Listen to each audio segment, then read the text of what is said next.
নমস্কার বন্ধুরা, শান্তনুর শিক্ষালয়ে তোমাদেরকে স্বাগত জানাই।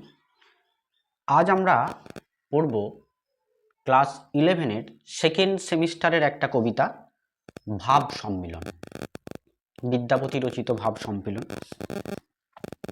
মূলত কবি সম্পর্কে কিছু বলি।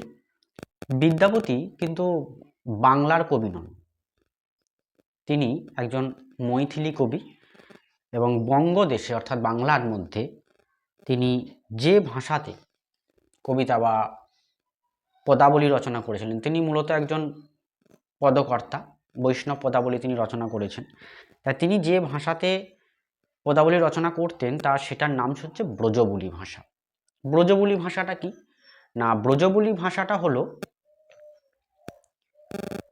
বাংলা এবং মৈথিলি ভাষার মিলিত যে ভাষা সেটাকেই বলা হচ্ছে ব্রজবুলি ভাষা। আবার অনেকে মনে করেন যে বাংলা মৈথিলি তার সঙ্গে হিন্দি যুক্ত হয়ে যে মিশ্রিত যে ভাষাটা তৈরি হয় তাকে বলা হচ্ছে ব্রজবুলি ভাষা। তা ইনি মোটামুটি 800 পদ রচনা করেছিলেন। এনাকে কবি বিদ্যাপতি, মৈথিলি কোকিল এবং অভিনব জয়দেব নামেও তিনি বিখ্যাত হয়ে আছেন। তা আজকের যে কবিতাটা পড়ব সেটা হচ্ছে ভাব সম্মিলন। এই কবিতাটা ভাব সম্মিলন কোথা থেকে নেওয়া হয়েছে না, ভাব সম্মিলন কবিতাটি কলিকাতা বিশ্ববিদ্যালয় থেকে প্রকাশিত বৈষ্ণব পদাবলীর সংকলন গ্রন্থের ভাবোল্লাস ও মিলন পর্যায় থেকে গৃহীত হয়েছে। তাহলে কোথা থেকে নেওয়া হয়েছে না, কলিকাতা বিশ্ববিদ্যালয়ে প্রকাশিত বৈষ্ণব পদাবলী থেকে এই বিদ্যাপতির কবিতাটি আমাদের মূল উৎস, মানে এখান থেকে ভাব সম্মিলন কবিতাটা কিন্তু গৃহীত হয়েছে।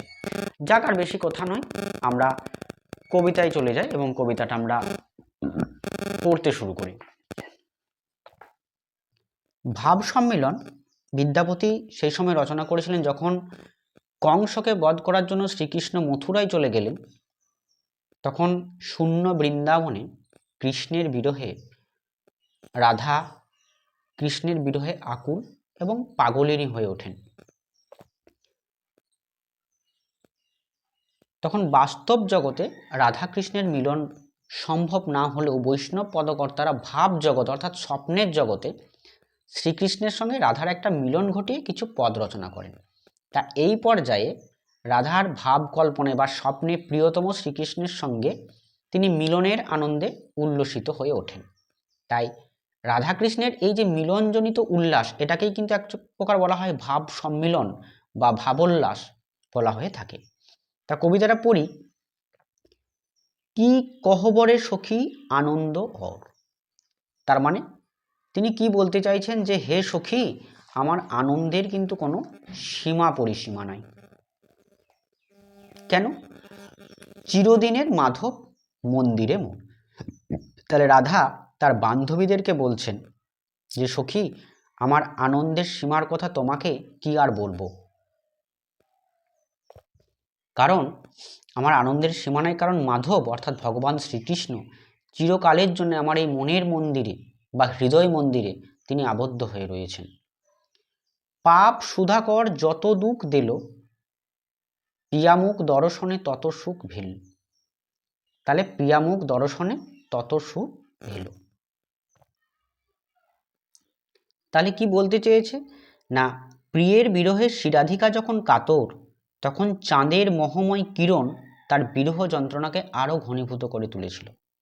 কিন্তু ভাব কল্পনায় প্রিয়ের মুখ অর্থাৎ ভগবান শ্রীকৃষ্ণের মুখ দর্শন করে তিনি যে সুখ লাভ করেছেন তা এই যন্ত্রণার তুলনায় শতগুণ কিন্তু বেশি।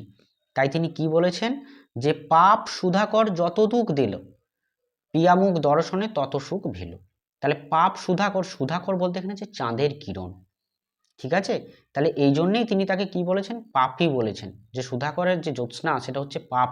কারণ পাপ সুধাকর যত দুঃখ দিয়েছিল, প্রিয়ামুখ দর্শনে তত সুখ ভেল, অর্থাৎ ভগবান শ্রীকৃষ্ণের মুখ দর্শন করে এই চাঁদের কিরণ তাকে যত ব্যথা দিয়েছিল তার শতগুণ সে কিন্তু কি হয়েছিল, সুখ লাভ করেছিল।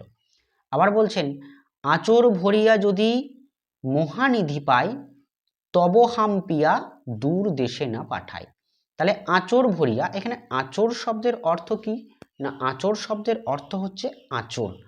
আর তাহলে আঁচল ভরে যদি মহানিধি পায়, মহানিধি মানে এক কথায় বলতে গেলে মহাসম্পদ, ধনরত্ন, মণি মাণিক্য ইত্যাদি ইত্যাদি।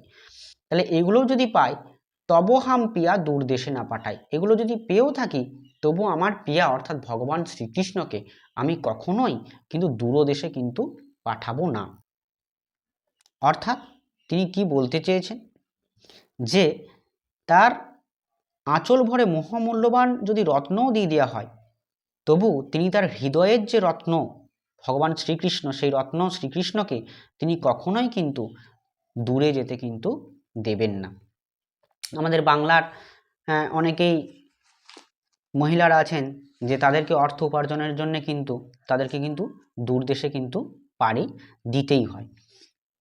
অর্থের জন্য বধূরা তার স্বামীকে বিদেশে পাঠাতে কিন্তু বাধ্য হয়। কিন্তু এখানে রাধা কি জানিয়েছে, যে তিনি যদি মহামূল্য রত্নও পান তবু তার অন্তরের যে রত্ন অর্থাৎ ভগবান শ্রীকৃষ্ণকে তিনি কিন্তু দূর দেশে কিন্তু পাঠাবেক নাই। এখানে কি বলেছে, শীতের অর্ণি পিয়া গিরিশেরও বা বরিশা ছত্র পিয়া দরিয়ার না। শীতের অর্ণি অর্থাৎ অর্ণি মানে হচ্ছে ওড়না, কিন্তু এখানে হচ্ছে চাদর। অর্থাৎ শীতকালের রাধা জানাচ্ছেন যে তার কাছে শ্রীকৃষ্ণ হচ্ছেন শীতের ওড়না অর্থাৎ শীতকালে চাদরের মতো। গ্রীষ্মের গিরিশির বা অর্থাৎ গ্রীষ্মকালের বাতাস। আবার বরিশার ছত্র পিয়া দরিয়ার না। তাহলে বরিশার ছত্র মানে হচ্ছে বর্ষার দিনের ছাতা, আর না মানে হচ্ছে নৌকা, না মানে হচ্ছে নৌকা, আর অকুল দরিয়ার তরণী বা নৌকা। তাহলে মানেটা কি হলো, শীতের অরণি পিয়া গিরিশের বাও, বরিশার ছত্র পিয়া দরিয়ার না। অর্থাৎ রাধা জানাচ্ছেন যে শ্রীকৃষ্ণ হচ্ছেন শীতকালের দিনে ওড়না, গ্রীষ্মের বাতাস, বর্ষার ছাতা এবং আর কি না আর অকুল দরিয়ার তরণী। তাহলে শীতের অর্ণি, অর্ণি শব্দের অর্থ হচ্ছে ওড়না, ওকে। আর গিরিশের মানে হচ্ছে গ্রীষ্মের, বাউ মানে হচ্ছে বাতাস, আর বরিশার মানে হচ্ছে বর্ষাকালের, ছত্র মানে ছাতা, আর পিয়া দরিয়ার মানে হচ্ছে সমুদ্র, আর না মানে হচ্ছে নৌকা। তাহলে কি হলো না, ভগবান শ্রীকৃষ্ণ তার কাছে হচ্ছে শীতের ওড়না, গ্রীষ্মের বাতাস, বর্ষার ছাতা আর অকুল দরিয়ার তরণী। তারপরে কি, ভনয়ে বিদ্যাপতি শুনো বড় নারী, সুজনক সুখ দিবস 2-4।